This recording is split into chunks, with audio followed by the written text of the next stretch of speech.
মিতালি তুমি আরাম পাচ্ছো এখানে এসে বসে আছো?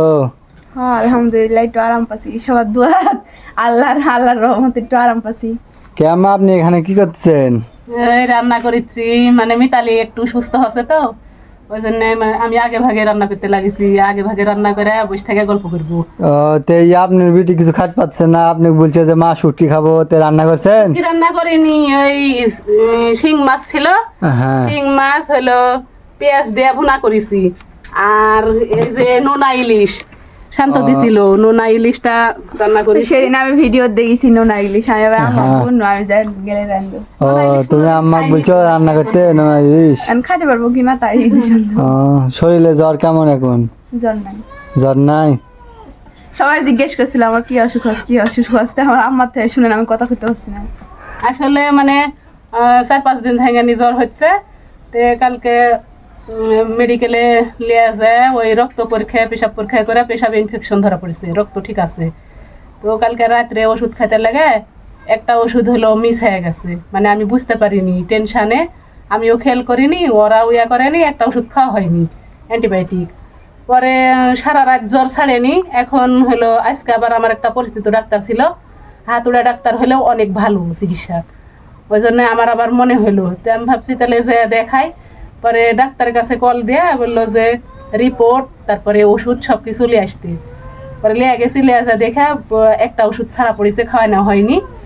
তারপরে ও আবার ঠিক করে দিল যে এগুলা ওষুধ খাওয়ান, ইনশাল্লাহ আল্লাহর রহমতে ঠিক হয়ে যাবে।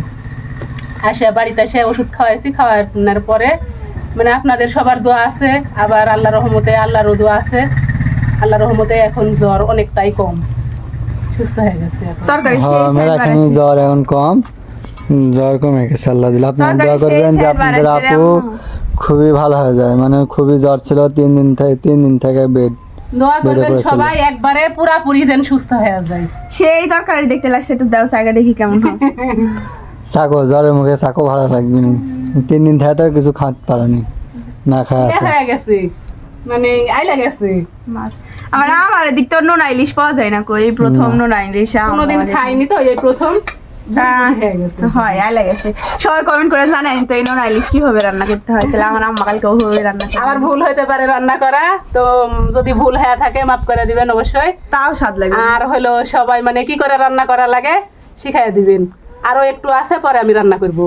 আর তাও স্বাদ লাগবে, মায়ের হাতের রান্না যেভাবে রান্না স্বাদই লাগে। তাহলে হ্যাঁ মায়ের হাতের তরকারি সবই ভালো লাগে। স্যান্ড বার আছে সেই সুন্দর, আর শুটকি আমার সেই পছন্দ, আমারও আপনাদের ভাই আরও শুটকি পছন্দ। আমি রান্না করতে জানি না, আদা মাদা করে রান্না করি, করে এভাবেই খাই। তাও আমার হাতের রান্না সেই।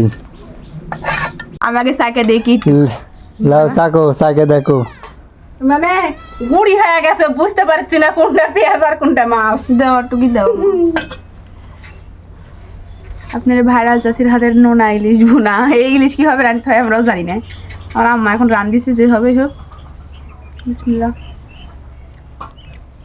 কেমন খাইতে? স্বাদ ভালো লাগতেছে খেতে? স্বাদ আছে। আসলে মানে শুটকির মাছ হলে যেভাবে রান্না করি আমার আসলে ভালো লাগে শুটকির মাছ। জ্বরের মুখে তো তাও ভালো লাগছে, আমি জ্বরে তো কিছু খাইতে পারছি না, তে খাও পেট ভরে খাও। সেই স্বাদ আছে। ভাত লেউলে ভাত দেখাও, লবণ দিইনি তাও কিন্তু অনেক মানে লবণ তো ভুলে দেওয়া হয়ে যাবে না কো। তো আজকের ভিডিও এ পর্যন্তই, আমাদের জন্য সবাই মন থেকে দোয়া করবেন। আল্লাহ হাফেজ।